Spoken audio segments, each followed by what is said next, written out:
everyone, once again I am here for you all for another session on this chapter sets. In the last topic we have already completed about operation on sets. उसमें हमने क्या क्या किया था, हमने union, intersection, difference, complement इन सब के बारे में हमने किया था. अब हम लोग आगे मूव कर रहे हैं. फर्दर हमारा जो टॉपिक है वो क्या है, आज हम लोग करने जाएंगे laws of algebra on sets. Generally आपने नंबर्स पे लॉज देखे थे. वो लॉज आपने क्या क्या देखे थे, आप जनरली एडिशन के लिए आप देखते थे कम्यूटेटिव है या नहीं है ऑन रियल नंबर्स. इन सब चीजें आप, ये सब चीजें आप करते थे.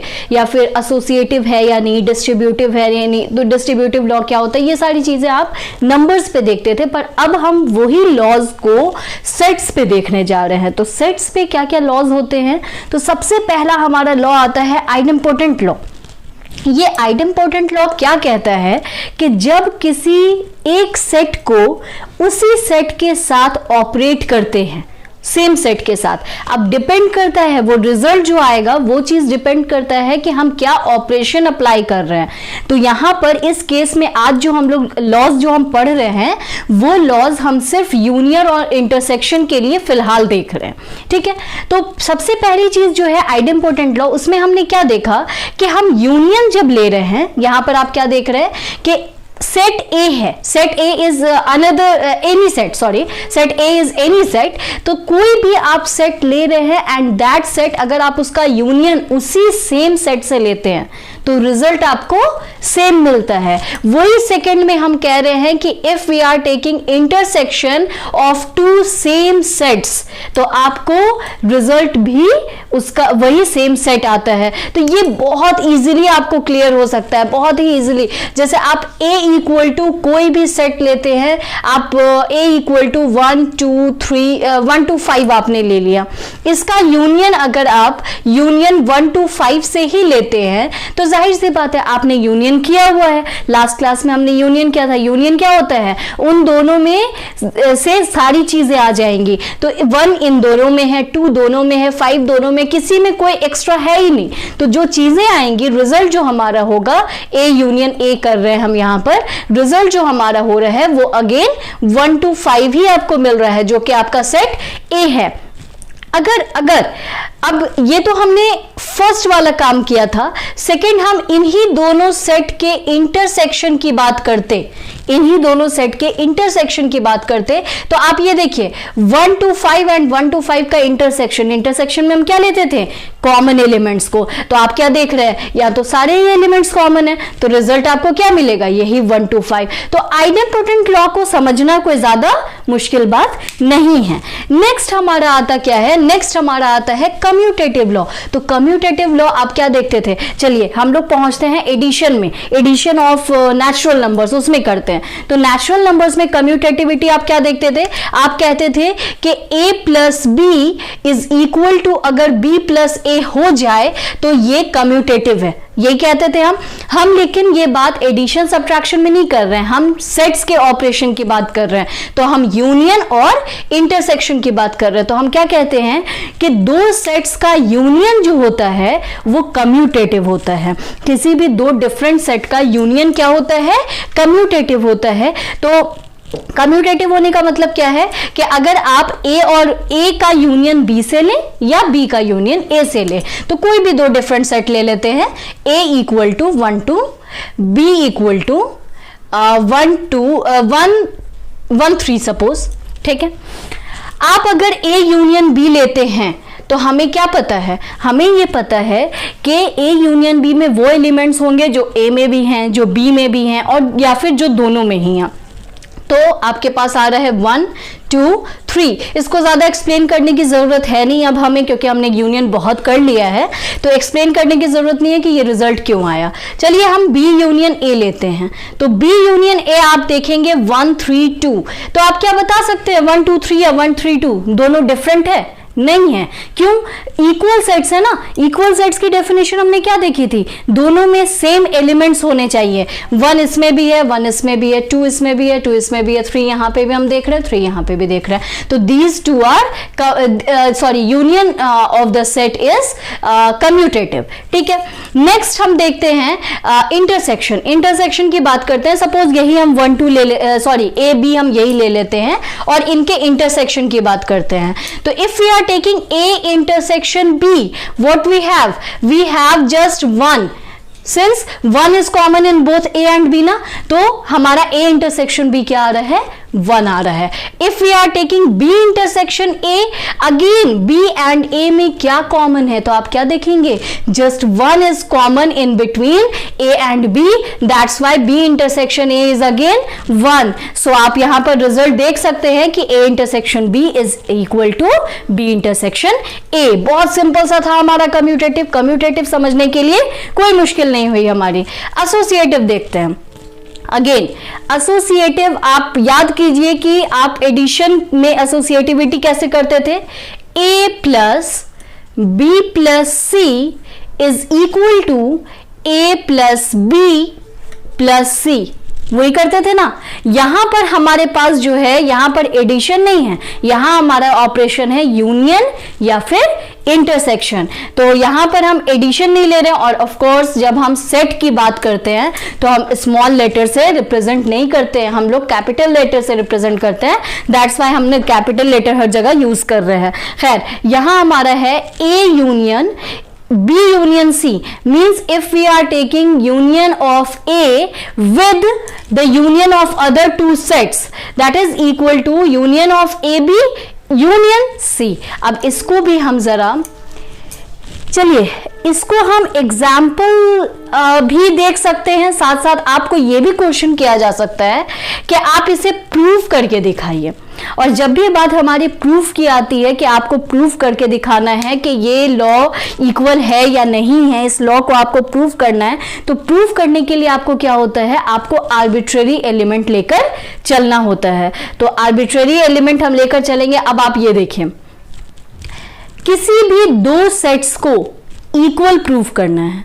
इक्वल प्रूफ करने के लिए आप याद कीजिए कि हम लोगों ने एक स्टैंडर्ड डेफिनेशन देखी थी इक्वल सेट की, और वो स्टैंडर्ड डेफिनेशन हमारी क्या थी, if x is a subset of y and y is a subset of x, then we can say x is equal to y। किया था ना हमने। तो इस केस में आप क्या देख रहे हैं, अगर आपको नंबर 1 इसकी बात करते हैं हम, ठीक है, इस केस में आपको LHS equal to RHS proof करना है। तो अगर हम ये प्रूफ कर दे कि LHS is a subset of RHS and RHS is a subset of LHS, then we can say that LHS equal to RHS। नहीं, आराम से हम लोग कर सकते हैं ना। तो हम लोग इसी स्टैंडर्ड डेफिनेशन का यूज इस जगह पे करेंगे। अब आप ये देखिए, आपको अब ये भी हमने देख लिया, तो हमें हमारा सबसे पहला काम क्या है, LHS को RHS का सबसेट बनाना है। ठीक है, सबसेट करने के लिए आप क्या देखते हैं, इफ एनी एलिमेंट, अब आप कैसे कह सकते हैं x is a subset of y, ये आप कब कहेंगे, ये हम तभी कह सकते हैं when any element, any arbitrary element belonging to x must belongs to y। Is that clear? तो मुझे ऐसा लगता है कि ये आपको क्लियर है कि सबसेट आप कभी कब कहेंगे, आप अगर x का कोई भी एलिमेंट ले लो, कैसा भी एलिमेंट ले लो, वो एलिमेंट y में होना ही चाहिए, तभी आप कह सकते हैं कि x is a subset of y। Otherwise कोई भी एक ऐसा एलिमेंट हो जो x में है लेकिन y में नहीं है, तो x is not a subset of y। तो हम वही काम इस जगह पे भी करेंगे। तो इस जगह पे हम क्या करते हैं, इस जगह पे हम इसका कोई एलिमेंट ले लेते हैं, LHS का कोई एलिमेंट ले लेते हैं एंड ये प्रूफ कर देते हैं कि that element must also belongs to RHS। और अगर ऐसा होगा then we can say that LHS is a subset of RHS। चलिए अब इसको प्रूफ करके हम देखते हैं। तो प्रूफ करते हैं, let x be any arbitrary element of A union B union C। अब जाहिर सी बात है ये तो एक सेट ही है ना, सेट का एलिमेंट क्या होगा, स्मॉल लेटर से हम रिप्रेजेंट करते हैं, तो x belongs to A union B union C। तो अब यहां पर जो हम ले रहे हैं x be any arbitrary element, अब कोई सा भी एलिमेंट ले सकते हैं, we must show that x also belongs to A union B union C। तो चलते हैं, अब यहां पर आप क्या देखते हैं कि x belongs to A union x belongs to B union C, क्योंकि ये यूनियन है तो इसका क्या मतलब होता है, इसका मतलब होता है x बिलोंग्स टू A और x belongs to B union C। Is that clear? Next आप क्या करते हैं, आप करते हैं कि ये इस पार्ट को वैसे ही छोड़ दिया हमने, x बिलोंग्स टू A, और अब यहां पर आप क्या देख रहे हैं कि x अगर B यूनियन C में है तो इसका क्या मतलब है, इसका मतलब है x बिलोंग्स टू B और x बिलोंग्स टू C। अब इस केस में आपको क्या मिल रहा है, इस केस में आपको मिल रहा है x बिलोंग्स टू A और x बिलोंग्स टू B और x बिलोंग्स टू C। आप क्या करेंगे, इन दोनों को एक साथ ले लेंगे, तो x बिलोंग्स टू A और x बिलोंग्स टू B, इनको एक साथ ले लीजिए, इसे अलग कर दीजिए। तो इस केस में आपको क्या मिलता है, इसको एक साथ आप क्या कहेंगे, x belongs to A union B और x बिलोंग्स टू C। अब इन्हें भी जब आप कंक्लूड, आप फाइनली क्या करेंगे, x belongs to A union B union C। तो आप ये देखिए, आपने एलिमेंट किसका लिया था, आपने एलिमेंट इसका लिया था x, लेकिन वो एलिमेंट आपको कहाँ मिल रहा है, वो एलिमेंट आपको यहाँ मिल रहा है। तो इससे आप कंक्लूड कर सकते हैं, this implies A union B union C is a subset of A union B union C। इसको आप फर्स्ट इक्वेशन सपोज कर लेंगे। बात हो गई क्लियर? मुझे ऐसा लगता है कि इसका कन्वर्स पार्ट करना आपके लिए बहुत आसान है।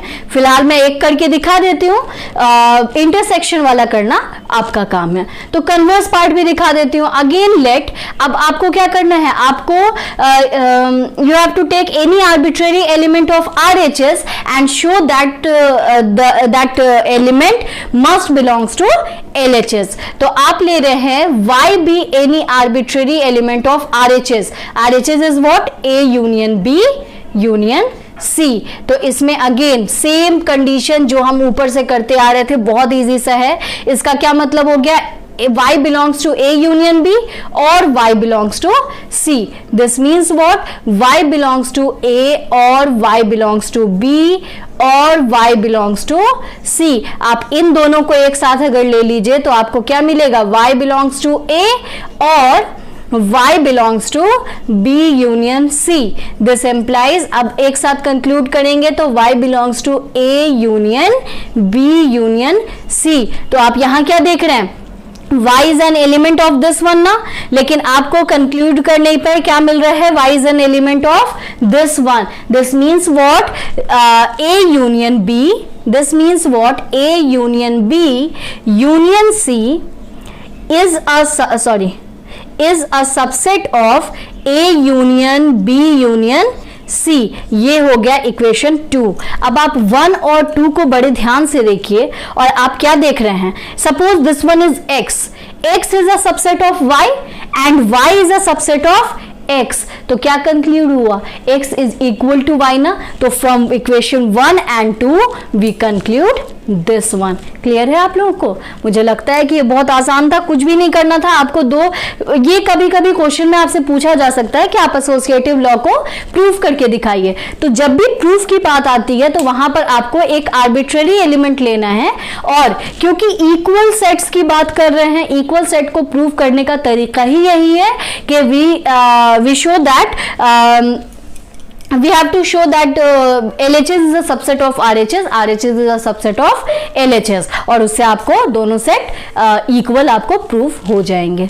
नेक्स्ट आपको जो एसोसिएटिव लॉ में सेम वही चीजें इंटरसेक्शन के लिए भी फॉलो होती हैं और आप इसको कंक्लूड कर सकती हैं। प्रूफ करने का तरीका बिल्कुल ऐसा है, कोई परेशानी नहीं है इसमें। तो ये था हमारा एसोसिएटिव लॉ। अब आपको जरा आइडेंटिटी के बारे में बताएं। तो आइडेंटिटी बचपन से पढ़ते आ रहे हैं, आई थिंक आप लोग 6 क्लास से 6 या 5 क्लास से ही आप लोगों ने आइडेंटिटी का नाम सुना है, लेकिन अक्सर बच्चे उस पर ध्यान ही नहीं देते हैं, कभी पढ़ते ही नहीं है कि नंबर्स की identity, additive identity, multiplicative identity, ये सब जान के हम करेंगे क्या। अक्सर बच्चे ये काम करते हैं, पर ध्यान रखिए आइडेंटिटी आपका पीछा नहीं छोड़ेगा। आइडेंटिटी यहाँ पे भी है, आगे भी कभी आप चलते हैं तो वहां पर भी आप आइडेंटिटी पढ़ेंगे, ठीक है। तो फिलहाल आपको एक रिव्यू पुरानी मतलब कि नंबर्स के लिए आपको जरा दे दूं कि नंबर्स में आइडेंटिटी आप कैसे देखते थे।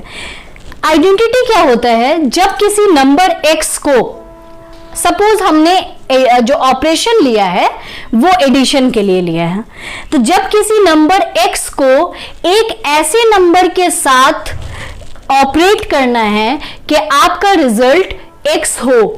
दूसरी चीज ये कि ये रिलेशन जो होना चाहिए वो कम्यूटेटिव भी होना चाहिए, means this one also equal to dash plus x। तो ऑफ कोर्स आप यहां बहुत इजीली बता सकते हैं कि यहां पर आपकी वैल्यू 0 आएगी। अब एक और चीज आपको बता दूं कि दैट 0 मस्ट बी यूनिक।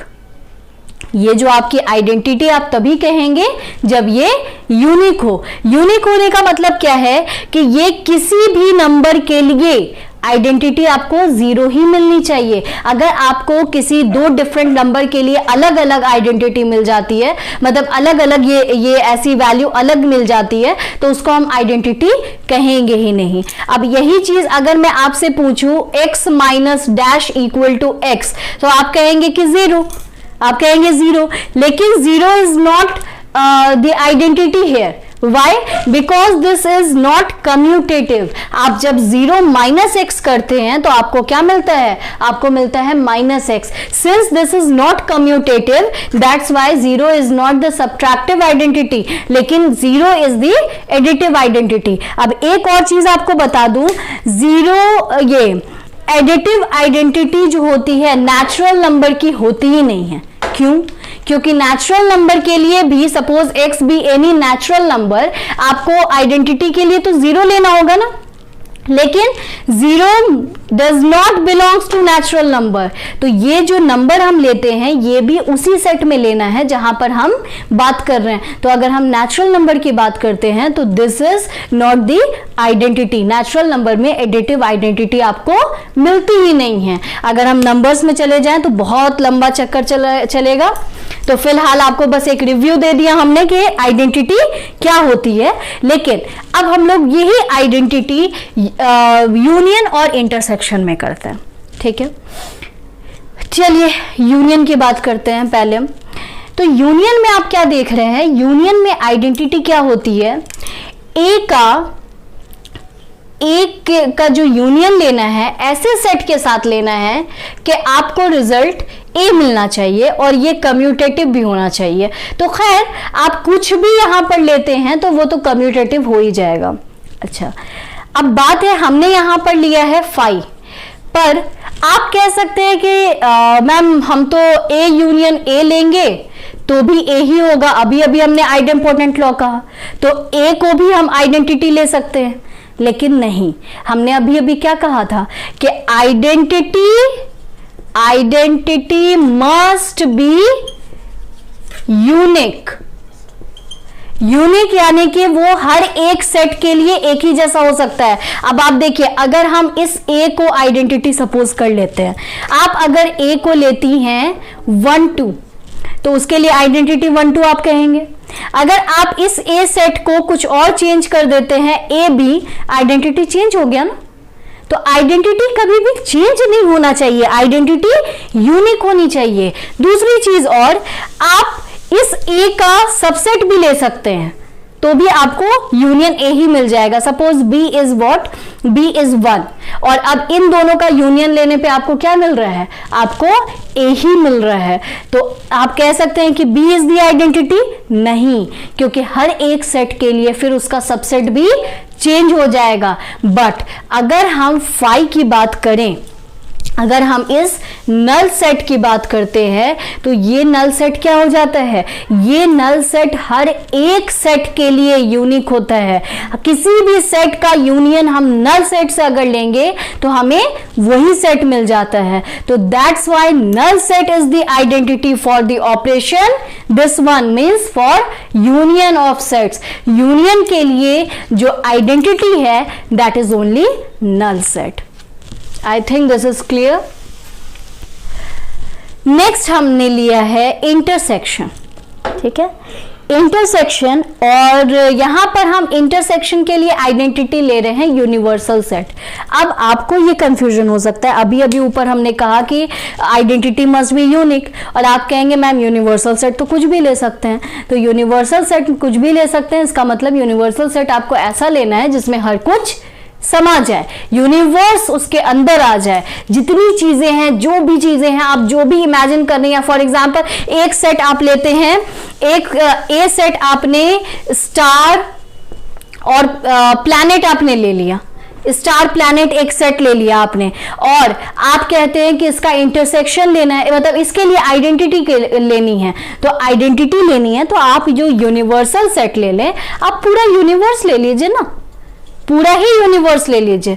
तो पूरा ही अगर आप यूनिवर्स लेते हैं तो उसमें कॉमन क्या हो गया, स्टार एंड प्लैनेट कॉमन हो गया ना, तो आपका क्या आ गया, वो कॉमन आ गया। तो यूनिवर्सल सेट भले ही आप अलग अलग ले सकते हैं, लेकिन जनरली क्योंकि आपको इंटरसेक्शन के लिए एक वही यूनिवर्सल सेट है जो सबके लिए कॉमन हो सकता है, सबके लिए यूनिक हो सकता है। कोई भी आप सेट ले लें, सबके लिए आप यूनिवर्सल सेट एक ऐसा ले सकते हैं जिससे आप सबका इंटरसेक्शन अगर निकालेंगे तो आपको फाइनली यही ए सेट मिल सकता है। तो इसलिए आप इंटरसेक्शन में for the operation this, for this operation means for intersection of sets, universal set is the identity. Is that clear? I think ये हो जाएगा क्लियर। बहुत इजी सी बात थी, जरा सा समझने की देर थी। अगर आप बचपन से आइडेंटिटी समझते आ रहे हो तब तो ये बहुत इजी है समझना कि एग्जैक्ट आइडेंटिटी की बात अगर आपने समझ ली है पहले से, बचपन से आप इसे देखते आ रहे हो तब ठीक है। लेकिन अगर बाकी बच्चों की तरह आप भी छोड़ते आए हैं आइडेंटिटी,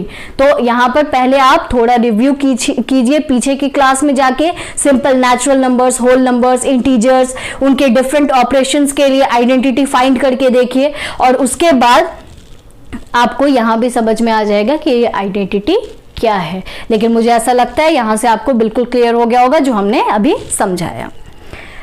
नेक्स्ट आता है डिस्ट्रीब्यूटिव लॉ। डिस्ट्रीब्यूटिव लॉ भी पढ़ा था ना बचपन में, क्या पढ़ा था, A cross A multiplied by B plus C, इस तरह की वैल्यू पढ़ी थी। तो आप क्या पढ़ते थे, ये जो क्रॉस है वो दोनों में कॉमन हो जाता था, डिस्ट्रीब्यूट हो जाता था, A cross B plus A cross सी।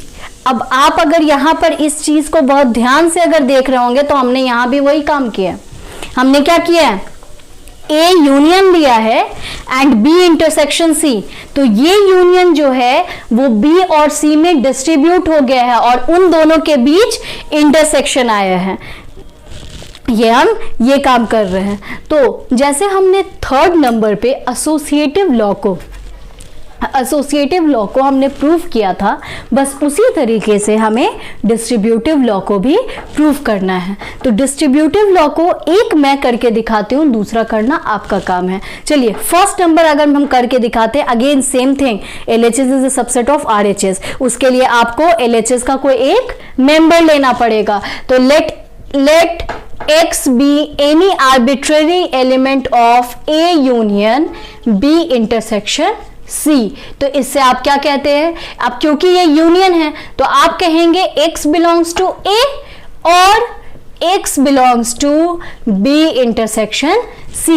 क्योंकि यूनियन में आपको कंफर्म नहीं होता है ना कि आपका एलिमेंट पहले सेट में है या दूसरे सेट में है या दोनों में है, तो हम ईदर और की बात करते हैं। तो either X belongs to this और X बिलोंग्स टू दिस। अब यहां पर आप क्या देख रहे हो, X बिलोंग्स टू A तो है ही, साथ साथ आप क्या देख रहे हैं, X जो है वो B इंटरसेक्शन C में है। B इंटरसेक्शन C का क्या मतलब है कि वो B में भी है और C में भी है। तो यहां हम वर्ड एंड का यूज करते हैं, X belongs to B and x belongs to c, क्योंकि इंटरसेक्शन में है मींस x उन दोनों में है, सो एंड का यूज हुआ। अब आप इसे डिस्ट्रीब्यूट कर सकते हैं। अब आप ये देखिए आपकी चीजें यहां क्या आ गई, या तो a में होगा या तो इन दोनों में होगा। तो आप क्या कंक्लूड कर सकते हैं, या तो a या b में हो सकता है, और या तो a और c में हो सकता है। मींस आप क्या कर सकते हो, आप लिख सकते हो x बिलोंग्स टू a और x belongs to b and x belongs to a और x belongs to c। a को आपने डिस्ट्रीब्यूट किया। अब इसको दोबारा से समझ ले कि हमने कैसे डिस्ट्रीब्यूट किया है। आपकी वैल्यू x जो है वो या तो a में है, और अगर a में नहीं है तो b एंड c दोनों में है। तो चलिए मान लेते हैं कि वो a में है, तो x बिलोंग्स टू a, अब b में है या नहीं है उससे हमें क्या मतलब, and x belongs to a again, तो यहां पर इसलिए हमने बीच में एंड का यूज किया है। नेक्स्ट मान लेते हैं कि आपकी वैल्यू a में नहीं है, a में अगर नहीं है तो वो b और c दोनों में है। तो x बिलोंग्स टू a और x बिलोंग्स टू b, इस वाले में है x एंड इसमें भी x है, इसलिए हमने दोनों चीजें डिस्ट्रीब्यूट कर दी। तो इसको हम क्या कर सकते हैं, इसको हम लिख सकते हैं x belongs to a union b and x belongs to a union c। तो फिर फाइनली हो गया ना conclude, x belongs to a union b intersection a union c। अब यहां और यहां से आप क्या कंक्लूड कर रहे हो कि LHS is a subset of RHS। कोई दिक्कत नहीं है आपको। तो this implies a union b intersection c is a subset of a union b intersection a union c। ये आपका हो गया फर्स्ट इक्वेशन। सेकेंड इक्वेशन के लिए आप क्या करते हो, सेकेंड इक्वेशन के लिए आप RHS के एलिमेंट को लेते हैं और फिर ये प्रूव कर देते हैं कि वो एलिमेंट LHS में भी है। तो LHS में भी है, चलिए करके देख लेते हैं। तो हमारा क्या हो रहा है, हम लोग ले रहे हैं इसका एलिमेंट, इसका एलिमेंट ले रहे हैं, यानी कि y belongs to let y belongs to a union b intersection a union c। बिल्कुल कन्वर्स करते जाना है, कोई दिक्कत नहीं है आपको, बस यहां से आपको कन्वर्स करते जाना। चाहे आप इस स्टेप को देख के कन्वर्स कर लें, वही देख के करने की क्या जरूरत है, हमने तो जब समझ लिया है तो हमें पीछे से देखने की कोई जरूरत ही नहीं है। यहां पर देखिए इन दो सेट्स के बीच इंटरसेक्शन है, मींस y जो है वो a यूनियन b में भी है and y also belongs to a union c। तो यहां पर आ गया y belongs to a union b and y belongs to a union c। अब आप यहां पर ये देखिए, ये चीज क्या आ रही है आपकी। अब क्योंकि यहां पर हमारी बातें क्या हो गई हैं, हमारी बातें हो गई हैं कि y जो है वो a यूनियन b में है। तो a यूनियन b में है तो आपको नहीं पता ना, a में भी हो सकता है b में भी हो सकता है। तो यहां हम वर्ड और का यूज करते हैं, y बिलोंग्स टू a और y belongs to b and y belongs to a और y बिलोंग्स टू c। अब आप ये देखिए y या तो a या तो b में है और y या तो a या तो c में है। a तो कॉमन है ना दोनों में, तो हम लोग बात कर सकते हैं y या तो a में होगा या तो फिर b और c दोनों में ही हो सकता है। तो हमने क्या कंक्लूड किया, y बिलोंग्स टू a और y belongs to b and y belongs to b and y belongs to c। तो ये जब हमारा हो गया तो हम कह सकते हैं y बिलोंग्स टू a और y belongs to b intersection c। This means what, y belongs to a union b intersection c। बस फाइनली आ गया ना आपका RHS, सॉरी जो भी है हमारा a union b intersection a union c is a subset of a union b intersection c, जो कि हमारी क्या हो जाएगी, सेकेंड इक्वेशन हो जाएगी। और जब हमारी सेकेंड इक्वेशन ये हो जाएगी, मैं ऊपर रब कर दे रही हूं जरा आपको समझाने के लिए, ये पार्ट हमने कर लिया था। तो इस केस से हमारा क्या होता है, this implies a union A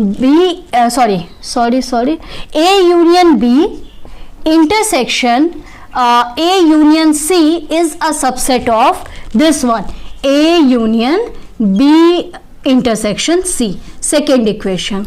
और अब देखिए फर्स्ट इक्वेशन और सेकेंड इक्वेशन को ध्यान दीजिए, तो आप क्या देख रहे हैं, x is a subset of y and y is a subset of x, x और y सपोज कर लिया हमने, तो ये एक दूसरे का सबसेट है। When x is a subset of y, y is a subset of x, from 1 and 2 it is clear that A union B intersection C is what? A union B means whenever union आप यहां लेते हैं तो ये union क्या होता है, इन दोनों में डिस्ट्रीब्यूट हो जाता है, तो A union C आपका हो गया ये प्रूव्ड। डिस्ट्रीब्यूटिव लॉ का दूसरा जो आपका पार्ट है वो क्या है, A intersection B union C। अब यहां पर ये इंटरसेक्शन जो है वो B और C में डिस्ट्रीब्यूट हो रहा है। सी A intersection B union A intersection C, बिल्कुल सेम प्रूव यही है, थोड़ा सा डिफरेंस आपको ध्यान रखना है कि आपको किस जगह एंड का यूज करना है, किस जगह और यूज करना है, ठीक है। तो एंड और का सही इस्तेमाल ही यूनियन और इंटरसेक्शन में आपको बचा सकता है। अदरवाइज अगर आप इन दोनों वर्ड में डिफरेंस नहीं समझ रहे हैं, सही से उसका इस्तेमाल नहीं कर रहे हैं, आपका पूरा मैथ्स गलत हो जा रहा है, ठीक है।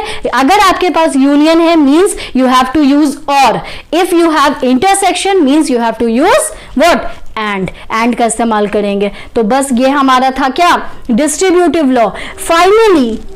फाइनली हमारे पास लास्ट लॉ बचता है, और वो लास्ट लॉ क्या है, वो लास्ट लॉ आपके पास है डी मॉर्गन्स लॉ। तो डी मॉर्गन्स लॉ आपको कॉम्प्लीमेंट का बताता है कि जब आप किसी यूनियन के कॉम्प्लीमेंट की बात करते हैं, मींस आप ऑलरेडी ए यूनियन बी ले चुके हैं और उसके कॉम्प्लीमेंट की बात करते हैं, तो वो complement of A union B क्या हो रहा है, A complement intersection B complement, means complement of any union of two sets, complement of union of any two sets is equal to intersection of complement of individual sets। तो चलिए इसको भी बहुत easily proof करके हम लोग एक बार complete कर ही देते हैं। तो फाइनली जो हमारा लास्ट लॉ है वो क्या कहता है, लास्ट लॉ हमारा कहता है, सबसे पहला एक पार्ट मैं आपको करूंगी, प्रूफ करके दिखाऊंगी, दूसरा पार्ट प्रूफ करना आपका काम है। तो ये रहा हमारा पहला पार्ट आपसे कह रहा है क्या, complement of A union B, ये जो है that is equal to intersection of complement of individual sets, ठीक है।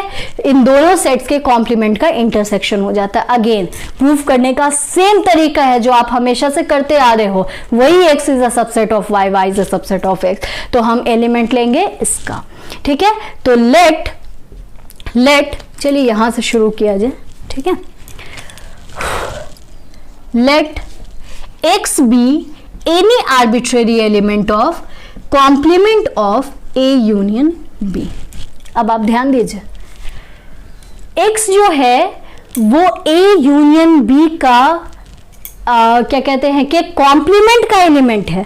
और आपको क्या पता है, आपको पता है ना कि when any element belongs to complement, that means what, that element must not belong to that set. अगर ये कॉम्प्लीमेंट को बिलोंग कर रहा है तो सेट को नहीं बिलोंग करेगा। This means what, this means x does not belongs to a union b। x जो है वो a यूनियन b में नहीं है, तभी तो वो उसके कॉम्प्लीमेंट में है। और अगर a यूनियन b में नहीं है, इसका मतलब क्या है, इसका मतलब है कि x does not belongs to a and x does not belongs to b। अब हो गए आप कंफ्यूज। क्या कंफ्यूज हो गए आप, मुझे पता है कि यहां हमने यूनियन लिखा, मैम आपने एंड कैसे दे दिया, तो यहां पर डज नॉट बिलोंग का काम है। अगर आपसे कहा जाता है कि कोई एलिमेंट A यूनियन B को बिलोंग कर रहा है, तो आप क्या कहते हो, आप कहते हो या तो वो A में होगा या तो वो B में होगा या दोनों में होगा। खैर या तो वो ए में होगा या तो बी में होगा। लेकिन अगर मैं कहती हूं कि X जो है वो A यूनियन B में नहीं है, मतलब ना तो वो A में है और ना तो वो B में है। ये और जो मैंने बोला वो हिंदी वाला और है, मीन्स ना तो वो A में है और ना तो वो B में है। तो यहां पर हम एंड का इसलिए इस्तेमाल कर रहे हैं, तो यहां पर ये एंड आ गया। अब आप देखिए, अब X जो है वो A में नहीं है, X A में नहीं है, दिस मीन्स A कॉम्प्लीमेंट में है। एंड X जो है वो B में नहीं है, this means X belongs to B complement. अब आप देख सकते हैं यहाँ बिलोंग्स का सिंबल है और यहाँ पर हम एंड की बात कर रहे हैं। तो this means what, this means X belongs to A complement intersection B complement. तो आप यहाँ पर से कंक्लूड क्या कर रहे हो, यहाँ पर से आप ये कंक्लूड कर रहे हो कि A union B complement is a subset of A complement intersection B complement. ये हमारा फर्स्ट पार्ट हो गया, ये हो गया फर्स्ट पार्ट। जस्ट हमें कन्वर्स भी प्रूव कर लेना है। आप क्या लेते हो, let y be any element of A complement intersection B complement. This means what, y belongs to A complement and y belongs to B complement. This means what, y does not belongs to A and y does not belongs to B। अब ध्यान दीजिए, तो क्या हम ये लिखेंगे कि y does not belongs to A intersection B क्योंकि एंड है?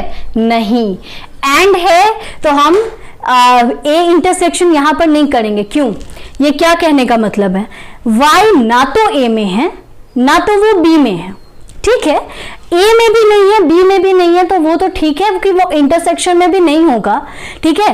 लेकिन अगर आप उसका यूनियन लेते हैं तो वो यूनियन में भी तो नहीं होगा। तो यहां पर हम इसीलिए इसके यूनियन की बात करते हैं क्योंकि ये चीज तो कंफर्म हो गया ना कि y does not belongs to A union B, ये चीज कंफर्म हो गया।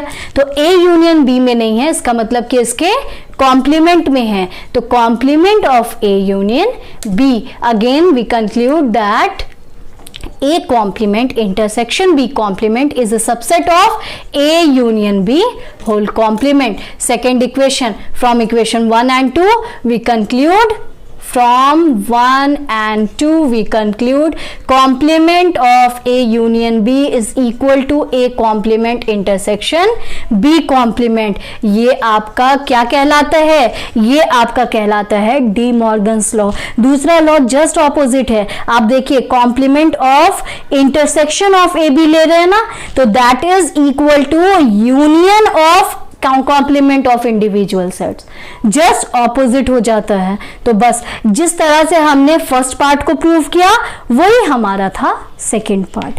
अब जरा सा समराइज कर लें कि आज हमने क्या पढ़ा। आज हमने जो लॉज पढ़े, लॉज ऑफ अलजेब्रा, उसमें हमने 6 लॉज देखे थे। Idempotent law, commutativity, associativity, distributive law, identity law, D Morgan's law. जिसमें हमने क्या देखा, कम्यूटेटिव आप बचपन से पढ़ते आ रहे हो, a plus B is equal to B plus A. तो यहाँ पर यूनियन और इंटरसेक्शन में हमने देखा a union b is b union a intersection b is b intersection A. Associative भी जिस तरह से आप पहले करते थे, एडिशन में मल्टीप्लिकेशन में करते थे, वही काम हमने यूनियन और इंटरसेक्शन में किया।